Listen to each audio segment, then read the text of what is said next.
Assalamu alaikum. Welcome to Salam Media. I'm your host for this evening, Dhakir Daud, and I'm going to take you through the next hour full of everything sports. I know that many of you have your attention divided between the semi final that's currently, or let's say the quarterfinal is currently on the way between Croatia and Brazil.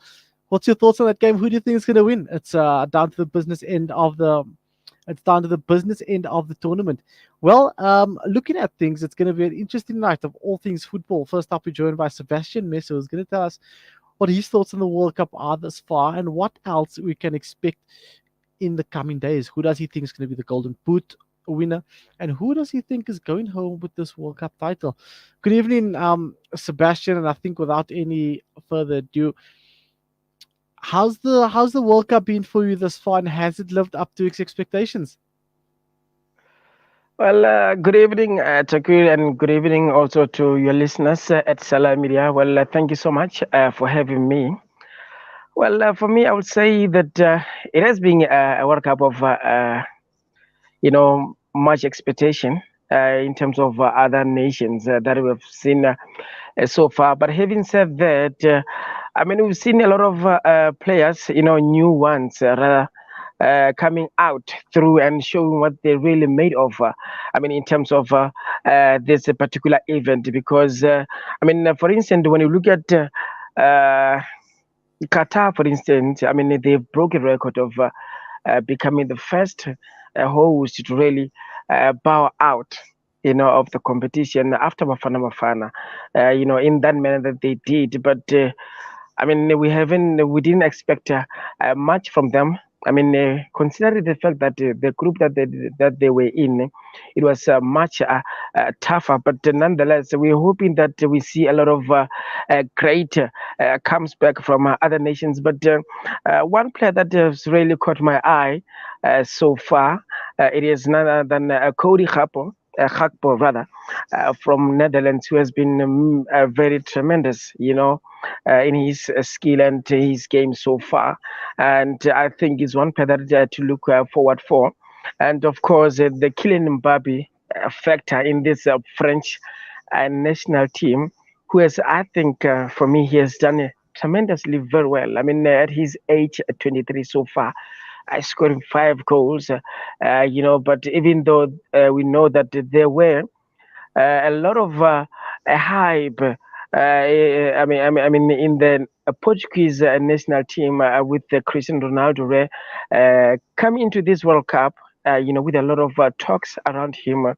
I mean, we remember that he has terminated his contract with Man United after that huge debacle, or rather fallout with Ian Ten Hag at Man United. But going to this World Cup, we're going to see a lot of shocker, and I'm very much pleased with what happened so far with regards to this World Cup, because it has produced a lot of goals, over 100 and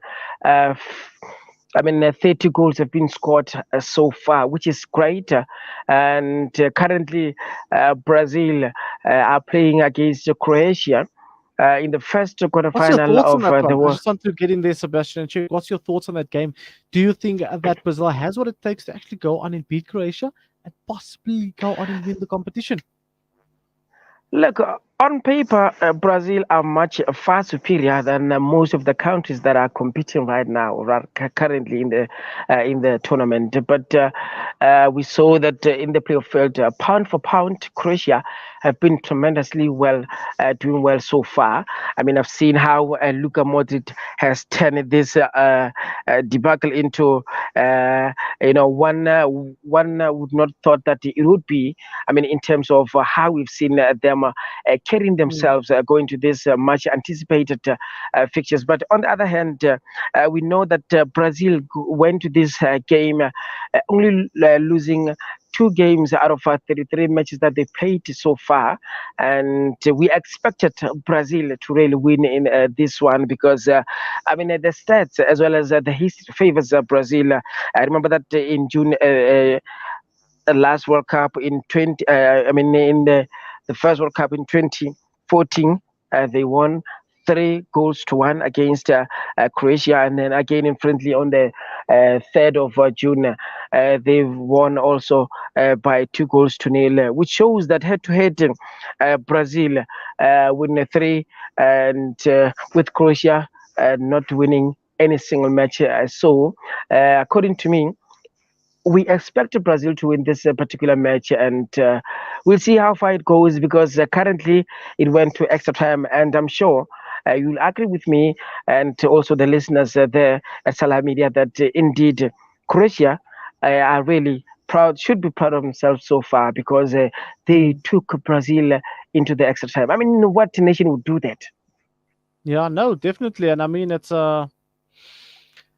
quite a phenomenal feat to take Brazil to that level and actually compete with them on that level. It's looking quite interesting to see how this one unfolds. But other than that, have you had do you see any other teams possibly that would be in the final for this World Cup? Look, with the match that is coming up at 9 p.m. South African time zone, that is, of course, Netherlands up against Argentina. I mean, one will really tell that, I mean, tonight a lot of people are going to be divided into two.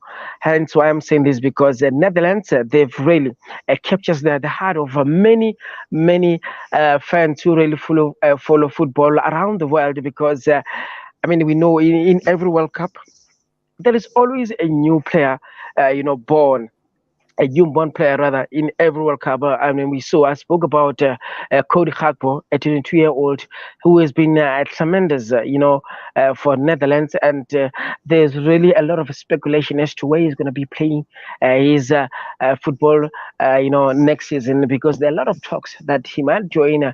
Uh, Real Madrid and also Man United. They spoke about him, and of course, I had the president of French side, there is Paris Saint Germain Khalifa, who spoke very highly of the youngsters. But we'll have to wait and see after World Cup and what is going to be happening there. But nonetheless, the Netherlands, they're always finishing either on the semi-finals and or rather going all the way to the final, but they never really had luck, in winning this World Cup. But I'm hoping that they will do. But speaking of that, Brazil went up through Neymar, who just scored a beautiful goal there.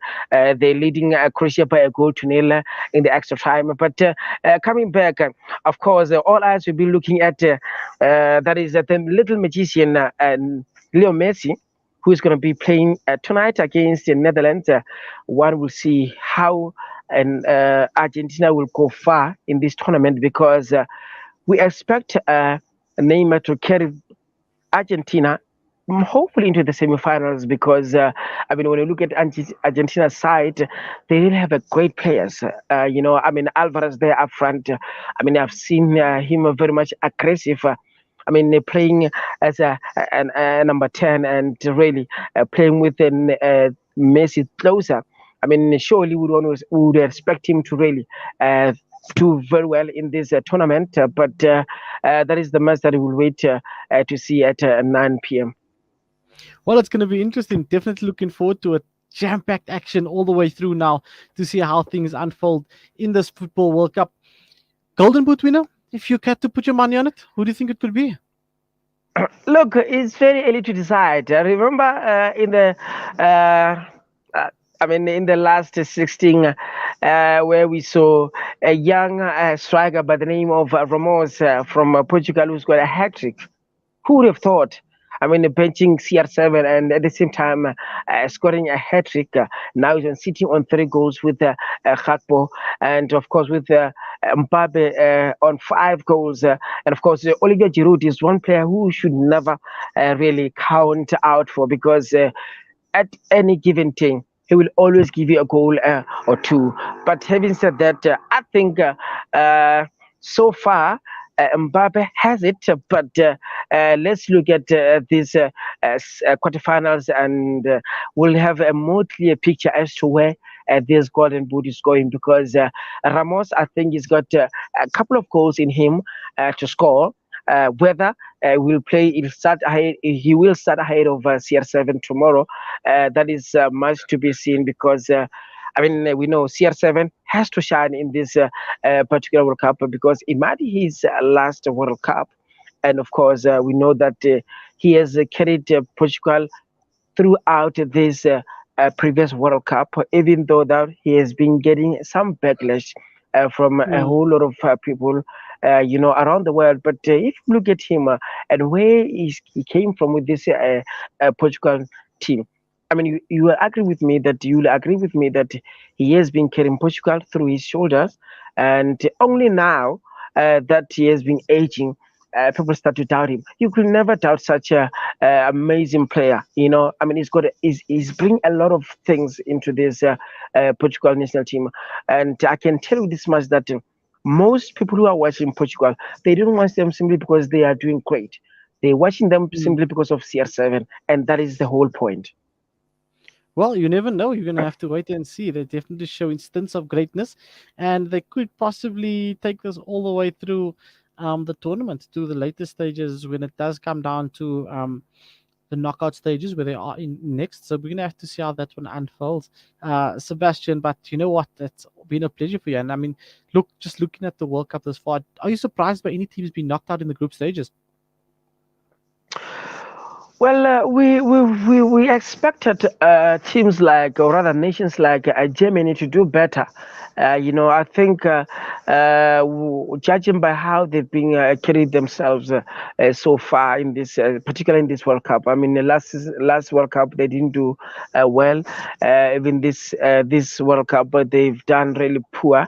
And one would look into their squad, a very aging squad. I mean, one player who is being really uh, fascinated. I'm fascinated about it is Gundogan from Man City. I mean, that player has been really doing very well.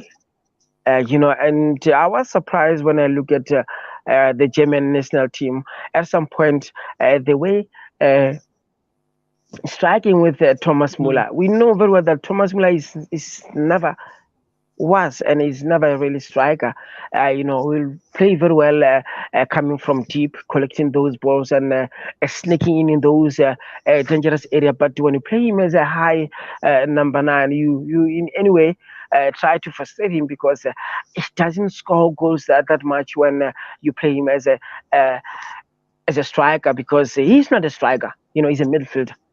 mm, So, but playing him there up high, you in any way inviting problem because he doesn't know what to do with the ball when he's up there. He doesn't know how to position himself up front. He doesn't know how to go off and on the ball. So you can never really expect him to really score those crucial goals when playing that particular position. But when you play him maybe at number 10 rather, or rather playing deep, he mm, know how to collect the ball, he know how to push himself, to know how to really join in striking force. But I mean, surely one would say that maybe Mario Götze, who was not there through injury, maybe he's one player who would thought he would come and give them what we call a shape. But so far, I think I was really disappointed with Germany on how they carry themselves. But nonetheless, I've been really impressed by Korea Republic, Japan, how far they've done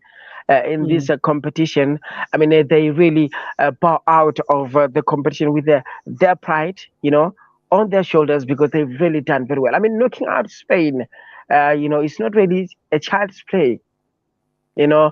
And when you look at Spain, I mean, leaving Ramos at home and David De Gea for Man United, I think that is where Luis Enrique flopped. Because you can't Mm. leave such experience at home, especially when you know that you're gunning for a World Cup. Because since they won the World Cup here in South Africa in 2010, we expected, of course, Spain to do really much better because they are now world beaters. They're not here to really add numbers. They're here to compete. But when you look at that, I think Louis Enrique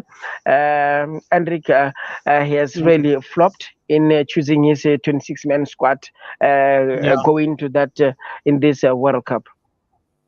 No, definitely. I think we can all look at that, and I mean, just going forward in the World Cup, many would have expected a Spain to go far, many would have expected a Germany to go far, and I guess sometimes it's just not to be. I think sometimes Germany just got it wrong in terms of team selection, in terms of announcements, things like that. when they announce their team, and it's so many different factors that play into the overall success of the team in the World Cup. But right now, we have to look forward and definitely see what the World Cup has to offer. We're definitely looking forward, and we hope you are too. Sebastian, if you had to put your money on it, your team, two teams for the final. Look, I would love to see Brazil. I mean, obviously going a bit far, but my other, inside or rather inner conscience, I would want to see Portugal versus Argentina, just to see between these two goats and who will scoop finally the World Cup, because we expect CR7 to really retire in this football, having a medal of a World Cup, or rather Messi, because they've been this World Cup has been elusive towards them so far. But we know in reality, France is one nation that we will never count out. Because they always bring in their A game. I mean, with Olivier Giroud, banging those goals. I mean, France all-time goal scorer with 52 goals so far. I mean, topping Thierry Henry. Surely that says a lot about him. And again, when you look at a front side, now that Benzema has really been just free from injury, we would have thought that maybe Didier Deschamps will call him to the national Mm, team, but he opted against that. Reasons known by him, because we know the relationship between the champs as well as Benzema has not been fruitful. I remember that he was banned for 5 years in the national team due to some mischievous shenanigans that took place 5 years ago. But from where I was sitting and with my own analysis and speculation, was that Benzema and the champ, they really never see eye to eye, mm, and it was very easy for the champs to really turn down the opportunity to really call him yeah. again and say, come and play. But nonetheless, I'm thinking maybe France will go to the final and defend the World Cup. If not, but I expect the Argentina and France to really go in reality, go all the way to Mm. the final. No, definitely. We're gonna hold you to it, and we hope that they can pull through for you. Sebastian, it was such a good chat. Your insight that you give is um, second to none. Do you know what I'm trying to say? I'm sure the listeners of the show is going away, yeah, and they educated and now know who to start putting their money behind and start who to start backing when it comes to this football World Cup. Sebastian, thanks for your time. I really hope that we have a chat again before the end of this World Cup to see how close you came with your predictions, and let's just have a chat on your insights again, maybe before the tournament's over, so we can see how close you came with those predictions. Sebastian, it's always a pleasure chatting all things football with you. Until next time. Thank you so much, brother. Have a great one. And of course, I'll always be available for you guys, pending with time. And I know that I'm not clear simply because due to the fact that we have currently experiencing a load shedding. But hey, it is what it is. Hey, it's always a pleasure. It's the thought and the knowledge that went into it that came out. Thank you so much. Really appreciate it. That was Sebastian Meso, football journalist, giving us his insights on the football World Cup. Quite interesting to see his thoughts on the World Cup and exactly what is going down. Um, we're gonna take a quick break. When we come back, we're gonna be chatting more things, sports coming your way.